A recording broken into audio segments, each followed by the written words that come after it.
Hello student, अब हम लोग ये सीखेंगे कि कितने टाइप्स के बीम आपके स्ट्रक्चर में यूज होते हैं। ठीक है, पिछला क्लास में थोड़ा लाइन का इशू था, लास्ट में कट गया था। ठीक, हाँ, इसीलिए कवर नहीं हो पाया था।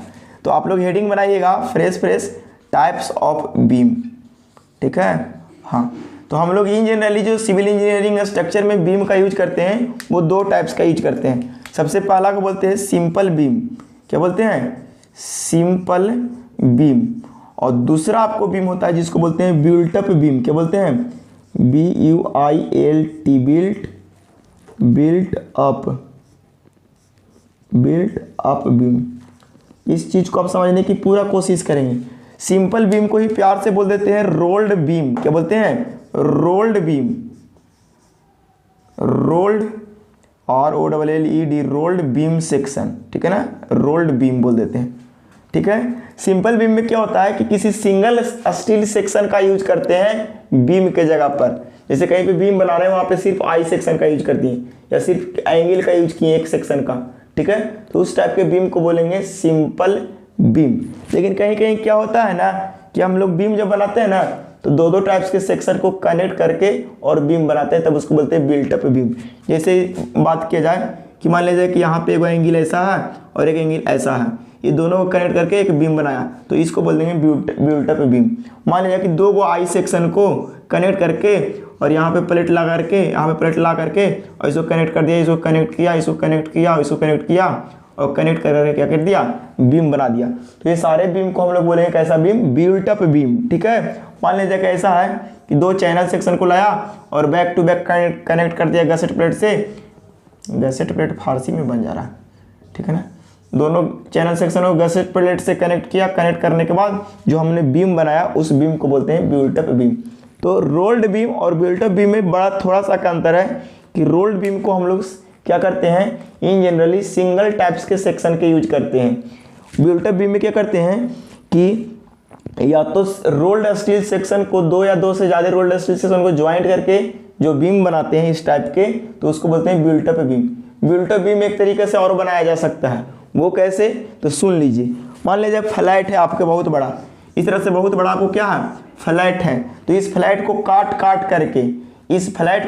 काट करके जो बीम बनाइएगा ना तो उस बीम को भी हम लोग बोलेंगे बिल्ट अप बीम।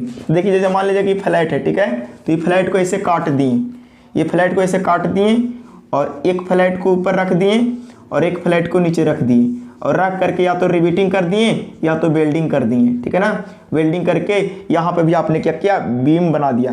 तो इस बीम को भी हम लोग बोलेंगे बिल्ट अप बीम। और इस बीम से न्यूमेरिकल आपको सेमेस्टर एग्जाम में एक न्यूमेरिकल पूछा है 6 मार्क्स में। ठीक है ना, हाँ, तो आज की क्लास में सिर्फ इतना ही सीखेंगे कि सिंपल बीम क्या होता है, यानी रोल्ड बीम के बारे में हम लोग पूरा का पूरा डिजाइनिंग के बारे में सीखेंगे। ठीक, हाँ, तो इतना चीज़ समझ गए होंगे और इसको हल्के में कॉपी कर लीजिए। ठीक, साइड हो जाते हैं।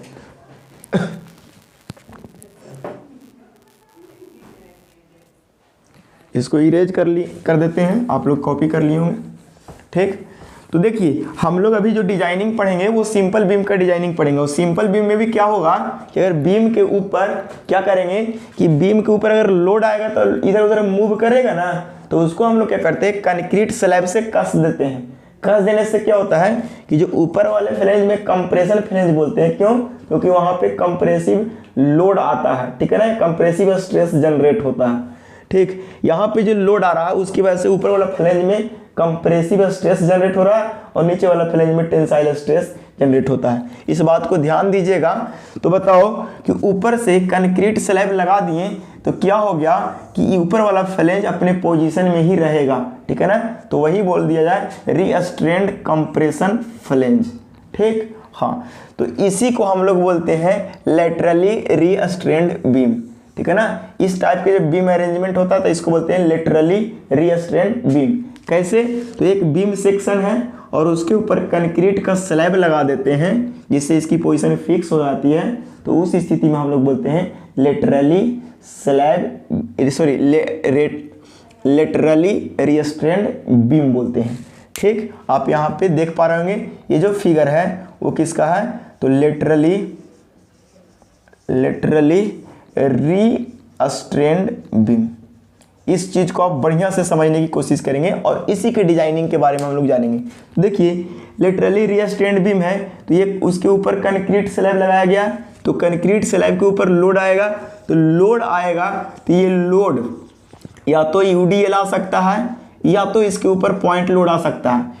इन जनरली जो हम लोग डिजाइनिंग पर्पज से बात करेंगे उसमें दो ही चीज़ कंसीडर करेंगे, या तो यूडीएल हो या तो पॉइंट लोड हो, या दोनों एक साथ कंबाइंड लग रहा होगा, ठीक है। उसी के डिजाइनिंग की बात यहाँ सिलेबस में करना है। कुछ लोग खरकहाँ होंगे तो बोलेंगे कि नहीं हम यूवीएल के भी बताते हैं, तो वो सब आउट ऑफ सिलेबस है और ना ही ज़्यादा इसकी इंपॉर्टेंस होती है आपके स्ट्रक्चर में, ठीक। हाँ, तो उतना बात नहीं सीखना है, बस इतना ही सीख लेना है कि हम लोग को आगे हर एक कंपटीशन एग्जाम तक कम से कम क्वेश्चंस बन जाए, ठीक। हाँ चलिए, आपको इतना बात आपको समझ आ गया होगा। थोड़ा सा लेटरली रिस्ट्रेंड बीम का डिफिनेशन जो लिखे हैं उसको पढ़ के सुना देते हैं।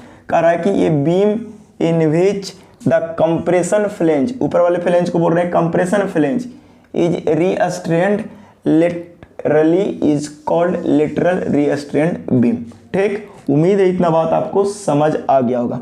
हम लोग फ्रेश हेडिंग बनाएंगे डिजाइनिंग स्टेप को, कि अगर कोई बीम है और बीम के ऊपर अगर यूडीएल आ रहा है या पॉइंट लोड आ रहा है तो उसको हम लोग कैसे डिजाइन करेंगे स्टेप बाय स्टेप, कि हमारा लेंदी ना हो, कंफ्यूजन ना हो और क्वेश्चन का क्रिस्टल क्लियर बने, क्योंकि 6 मार्क्स की बात होती है, ठीक है ना। हाँ, तो आप लोग सबसे पहले क्या करेंगे, इस टाइप की जब आता है तो ये लोड आएगा और लोड आने की वजह से ये इस बीम में बेंडिंग मोमेंट जनरेट होगा और शियर फोर्स आएगा। तो सबसे पहले ध्यान दीजिए कि यहाँ से बेंडिंग मोमेंट की वजह से बेंड करना चाहेगा और शियर स्ट्रेस, शियर फोर्स की वजह से इसमें शियर स्ट्रेस जनरेट होगा, जिससे हमारा क्या होगा, स्ट्रक्चर डैमेज कर सकता है। तो पहले ही हम कैलकुलेट कर लेंगे कि कितना बेंडिंग मोमेंट आने वाला है और इस स्ट्रक्चर में कितना शियर फोर्स आने वाला है, तो हम स्ट्रक्चर सेफ बना सकते हैं। तो डिजाइन कर देंगे सेफली और सारा रन करेगा स्ट्रक्चर अच्छा से, ठीक है, वर्क करेगा। तो पहला काम हम लोग क्या करते हैं, जब डिजाइनिंग का पहला स्टेप में हम लोग पहला काम क्या करते हैं, इस चीज़ को ध्यान से समझिएगा, कैलकुलेशन ऑफ बेंडिंग मोमेंट। हम लोग बेंडिंग मोमेंट और शियर फोर्स का पहला स्टेप में कैलकुलेशन करते हैं, ठीक है। तो बेंडिंग मोमेंट कैसे कैलकुलेशन करेंगे, तो देखेंगे कि इस बीम के ऊपर यूडीएल जो आ रहा है उसकी इंटेंसिटी क्या है। अगर यूडीएल पता चल जाएगा, बड़े आराम से समझिए, अगर बीम के ऊपर अगर कोई लोड आ रहा है, ऐसा बताया जा रहा है कि वो लोड यूडीएल है, तो उसके हिसाब से हम लोग क्या कैलकुलेट कर लेंगे, बेंडिंग मोमेंट कैलकुलेट कर लेंगे। तो बताओ यूडीएल के लिए बेंडिंग मोमेंट हम लोग WL² 8 से कैलकुलेट करेंगे, जो कि आप 100 में बढ़िया से इसको समझ पाए होंगे, ठीक है। अगर पॉइंट लोड रहेगा तो WL/4 से कैलकुलेट कर लेंगे, ठीक है। हाँ, इस चीज़ को आप समझने की कोशिश कीजिएगा, ठीक है। और कैसे कैसे आगे कैलकुलेशन करेंगे वो न्यूमेरिकल की हेल्प से हम लोग पूरा सीखने की कोशिश करेंगे। उसके बाद शियर फोर्स कैसे कैलकुलेट करेंगे, दिखाई पड़ रहा है ना। तो शियर फोर्स अगर यूडीएल रहेगा तो WL/2 से, और अगर पॉइंट लोड रहेगा तो W/2 से हम लोग शियर फोर्स कैलकुलेट कर लेंगे, ठीक। तो उम्मीद है कि आपको बेंडिंग मोमेंट यूडीएल की मदद से आप कैलकुलेट कर लोगे। सर एल क्या है, तो यहाँ पे लिख लो, ये W जो है, यहाँ पे इस चीज़ को बड़े ध्यान से समझिएगा, ये W जो है ये लोड इंटेंसिटी है, क्या चीज़ है, load intensity act on the beam, load intensity act on the beam पर जितना लोड इंटेंसिटी एक्ट हो रहा है उसकी वजह से, तो हम लोग क्या करते हैं, ये जो लोड कैलकुलेट करते हैं, load intensity act on the beam in per metre length लिख दीजिए, पर मीटर लेंथ, ठीक है ना। हाँ, इस चीज़ को आप समझने की पूरा कोशिश करेंगे, ठीक है ना। हाँ, और यहाँ पे WL होगा, ये क्या हो गया, ये वही लोड हो गया, और यहाँ ये W जो हो गया यहाँ पे पॉइंट लोड की वजह से वो टोटल लोड होता है, ठीक है ना। तो इस चीज़ को भी आप समझने की कोशिश कीजिएगा, पॉइंट लोड इसको बोल दीजिए, intensity due two point load. Point load को कभी एक प्यार से लैंग्वेज बोलते हैं जिसको बोलते हैं कंसंट्रेटेड लोड, तो वो प्यार वाला लैंग्वेज भी आप लोग याद रखिएगा, है ना।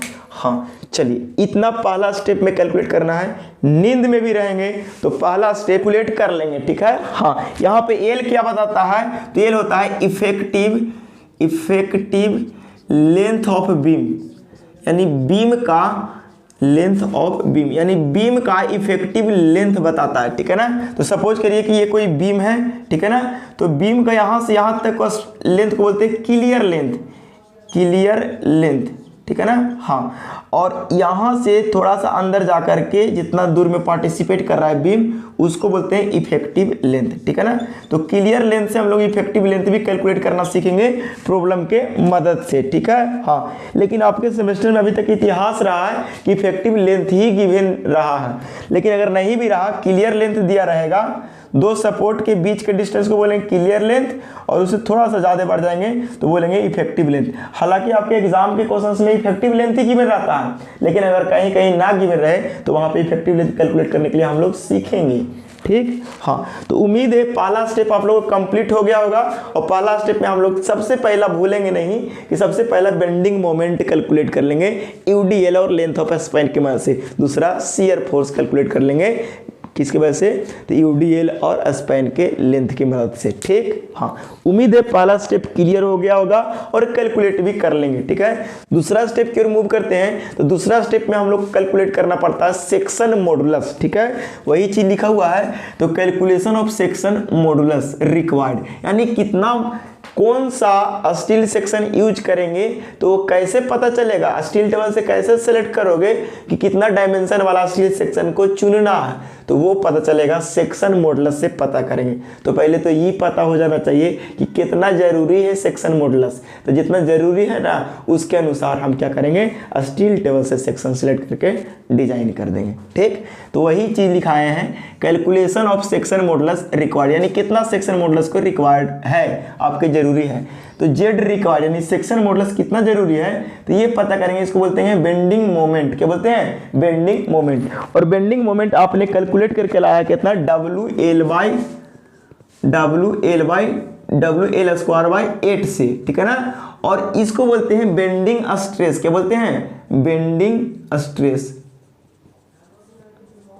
और बेंडिंग स्ट्रेस आपको दो चीज में देखने को मिलेगा, या तो आपको टेंशन में देखने को मिलेगा या तो कंप्रेशन में देखने को मिलेगा। तो टेंशन के लिए भी होता है 0.66 इंटू FY और कंप्रेशन में भी होता है 0.66 इंटू FY। कब, जब हम लोग WSM से पढ़ रहे होते तब, और आपके सिलेबस में WSM ही लिखा है, ठीक। हाँ, 0.66 इंटू FY करेंगे तो आपको कुछ वैल्यू आएगा जो 165 के आसपास आता है, ठीक है ना। यानी FY की वैल्यू हमेशा हम लोग 250 लेंगे, ठीक। हाँ, यानी आपको 250 ग्रेड वाले लोहा से ही काम करना है, इस बात को ध्यान देना है। यानी अगर कैलकुलेशन करोगे तो देख लोगे कि 0.66 इंटू FY करोगे, यानी FY की जगह पर 250 लोगे तो 165 आता है कि नहीं। अगर आएगा तो आप बताएंगे, ठीक। सर कैसे बताएंगे, उसके बाद आपको क्या करना है कि आपको कितना सेक्शन मॉडुलस की जरूरत है वो तो यहाँ से पता चल जाएगा, क्योंकि आपने मोमेंट यहाँ से बेंडिंग मोमेंट कैलकुलेट कर लिया है और सिग्मा BC यहाँ से कैलकुलेट कर लिया है। अगर इसकी रेडीमेड कैलकुलेशन किए होंगे तो सर बताओ 165 MPa आया होगा, मेगा पास्कल, ठीक है ना। तो बेंडिंग मोमेंट यहाँ से और MPa यानी सिग्मा BC यहाँ से, दोनों को डिवाइड दोगे आपको जेड रिक्वायर्ड पता चल जाएगा।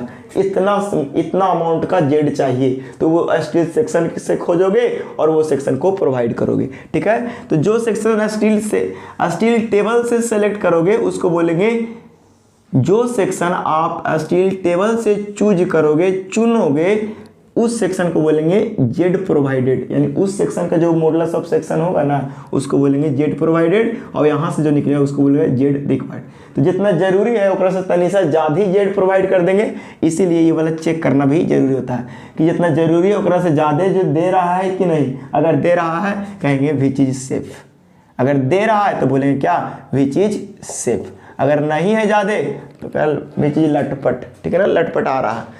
तो जेड प्रोवाइडेड हम लोग कैसे निकालेंगे, ये भी बहुत बड़ी चीज है। तो जो सेक्शन आपने सेलेक्ट किया है उसका मोमेंट ऑफ इनर्शिया आप टेबल से निकाल लोगे और उसकी y भी वैल्यू आप कैलकुलेट कर लोगे ओवरऑल डेप्थ से, यानी ओवरऑल डेप्थ के आधा कर दोगे, तो वहां से आप जेड प्रोवाइडेड कैलकुलेट कर लोगे, ठीक। और ऐसे चेक कर दोगे, ठीक। हाँ, स्टेप 3 में हम लोग कैलकुलेशन करेंगे बेंडिंग स्ट्रेस की, ठीक है ना। Bending stress that is sigma BC या BT, BC भी कर सकते हो या BT भी कर सकते हो, CT नहीं करना, ठीक है ना। हाँ, सिग्मा BC या सिग्मा T, ठीक है ना। हाँ, तो यहाँ पे बड़े आराम से ये वो बेंडिंग मोमेंट आप कैलकुलेट कर लिए यहाँ से, ठीक है ना। ये WL/8 से WL²/8 से, और ये Z प्रोवाइडेड ये वाला यहाँ से कैलकुलेट कर लिए हैं, यहाँ से रख करके आप बेंडिंग स्ट्रेस कैलकुलेट कर लोगे, ठीक है ना। तो बेंडिंग स्ट्रेस की कुछ वैल्यू यहाँ पे आएगा, ठीक। हाँ, उसके बाद आपको मेन और मेजर चीज पर जो ध्यान देना है वो है कैलकुलेशन फॉर एवरेज शियर, ठीक है ना। यही में सबसे बड़ा बहादुरी है। उम्मीद है इतना बात आप समझ पाए होंगे। अभी थोड़ा सा कॉन्सेप्ट लाते हैं, एवरेज शियर कैसे कैलकुलेट करते हैं। इसको थोड़ा सा यहाँ पे हम लोग इरेज करते हैं, तब तक कुछ रोक करके कॉपी कर लीजिए, ठीक। हाँ, देखिए यहाँ इरेज करते हैं। चलिए यहाँ पे थोड़ा सा हम इरेज करके और कुछ समझाने की कोशिश करते हैं। देखिए ये आपका कोई बीम है, आपका बीम है, ये आपका बीम है, मेरा बीम है, आपका बीम कैसे है, जो बनाएगा उसी का बीम होगा।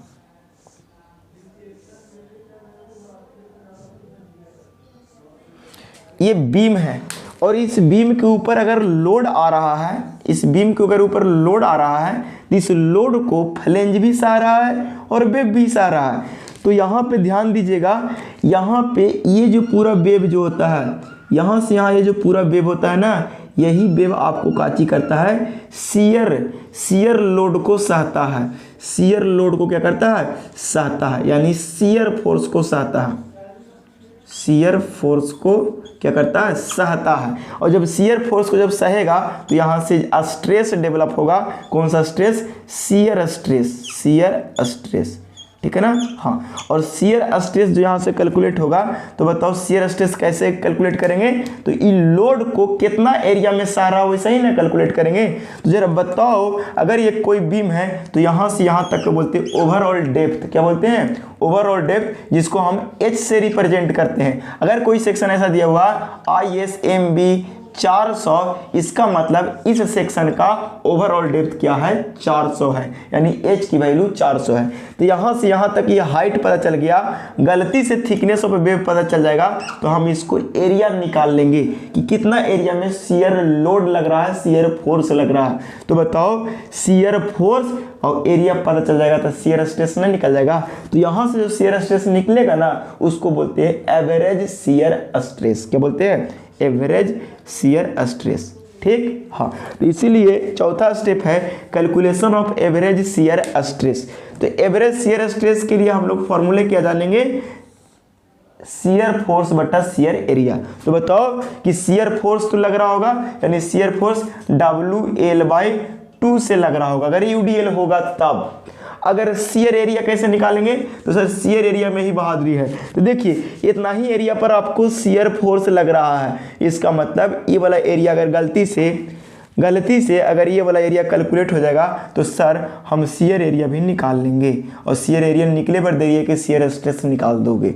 तो शियर एरिया कैसे निकलेगा, तो यहाँ से यहाँ तक ये वेब का थिकनेस होगा, तो शियर एरिया बराबर लिखेंगे thickness of web into overall depth, that is H। यहाँ से आप एवरेज शियर स्ट्रेस निकाल लोगे, यहाँ से आप क्या निकालोगे, एवरेज शियर स्ट्रेस निकाल लोगे। देखो चीज़ बहुत हल्का है, चीज़ों को समझ लेना है।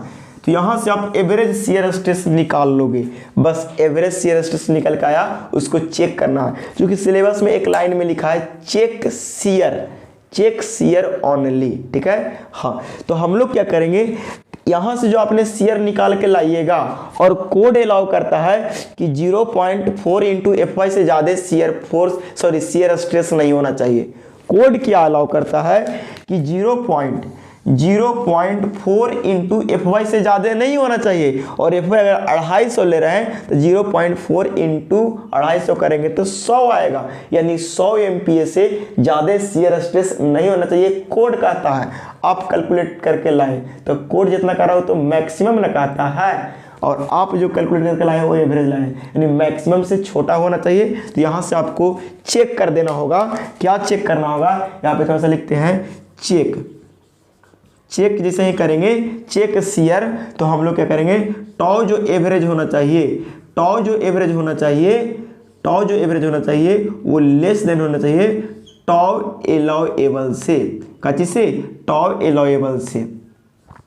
इस चीज को आप समझने की कोशिश कीजिएगा, ठीक है ना। टॉ एवरेज जो होना चाहिए टॉ लेवल से क्या होना चाहिए, छोटा होना चाहिए। और टॉ लेवल की वैल्यू कितना है, तो सर सीधा सीधी लिख दीजिए ना 100, अच्छा लगेगा तो लिखो चंडाल 100 एम्पीयर, ठीक। हाँ, इतना बात आप चेक कर लेंगे और यहाँ से कहानी आपको हो जाएगा फिनिश।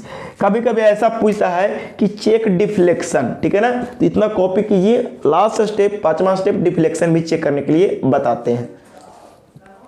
5 का आता है चेक डिफ्लेक्शन, यानी डिफ्लेक्शन को चेक करना है कि कितना डिफ्लेक्शन आ रहा है और आपके आईएस कोड कितना कह रहा है। तो आईएस कोड कह रहा है कि मैक्सिमम एलोएबल जो डिफ्लेक्शन होना चाहिए ना वो L/325 से ज़्यादा नहीं होना चाहिए। ये क्वेश्चन कभी कभी आपके ऑब्जेक्टिव में भी देखने को मिल सकता है। एल क्या होता है, तो इफेक्टिव लेंथ ऑफ स्पैन होता है, इतना से ज़्यादा नहीं होना चाहिए। तो आप जो बीम बनाए हैं उसमें जो लोडिंग आ रहा है उस लोडिंग की वजह से कितना डिफ्लेक्शन आ रहा है तो उसको भी चेक करेंगे। अगर ई कह रहा है, कोड कह रहा है कि इतना से ज़्यादा नहीं होना चाहिए और आप जो दिए हैं एक्चुअली में वो कितना है, दोनों से कंपेरिजन करके बता सकते हैं कि नहीं कि सेफ है कि नहीं। तो देखो इन जनरली जो आपके एग्जाम में क्वेश्चंस पूछे जाएंगे वो सिंपली सपोर्टेड रहेगा और उसके ऊपर यूडीएल रहेगा, टेंशन लेना नहीं है, ठीक है। तो उसके लिए डिफ्लेक्शन की फॉर्मूला हम लोग जानते हैं WL/4/384 EI होता है, ठीक है। हाँ, तो यहाँ से हम लोग ये बता देंगे कि जो डिफ्लेक्शन होगा एलोएबल ये हमेशा ग्रेटर होना चाहिए। वो ये जो डिफ्लेक्शन है क्या है, कैलकुलेट जो करके लाए हैं डिफ्लेक्शन, या प्रोवाइडेड बोल सकते हैं, प्रोवाइडेड जो मेंबर प्रोवाइडेड किए हैं या अवेलेबल भी बोल सकता है, वो हमेशा एलोएबल से क्या होना चाहिए, छोटा होना चाहिए। यानी एलोएबल बड़ा होगा और प्रोवाइडेड हमेशा क्या होना चाहिए, छोटा होना चाहिए। अगर ऐसा है तो that is which is safe, क्या बोलेंगे, विच इज सेफ, ये क्या है, सेफ। यहाँ पे भी लिख देंगे विच इज सेफ, ठीक है। हाँ, तो आप डिफ्लेक्शन भी चेक कर लेंगे। मान लीजिए कि ऐसा रहा कभी कभी by any means, by chance, by luck कि सिंपली सपोर्टेड ना होकर कोनो और सपोर्टेड रहे, तो उस स्थिति में अलग अलग के लिए हम यहाँ पे टेबल एक चिपका देते हैं, उससे आप समझ पाएंगे। एक बात ध्यान दीजिए, जब कभी भी अगर सिंगल या सिंपली बीम का डिजाइन करना है तो उसमें सबसे पहला काम करना है कि कैलकुलेट क्या, बेंडिंग मोमेंट और शियर फोर्स। दूसरा स्टेप क्या करना है, कैलकुलेट मॉडुलस ऑफ सेक्शन, किसके मदद से, तो बेंडिंग मोमेंट की मदद से और बेंडिंग स्ट्रेस की मदद से मॉडुलस ऑफ सेक्शन कैलकुलेट कर लेंगे।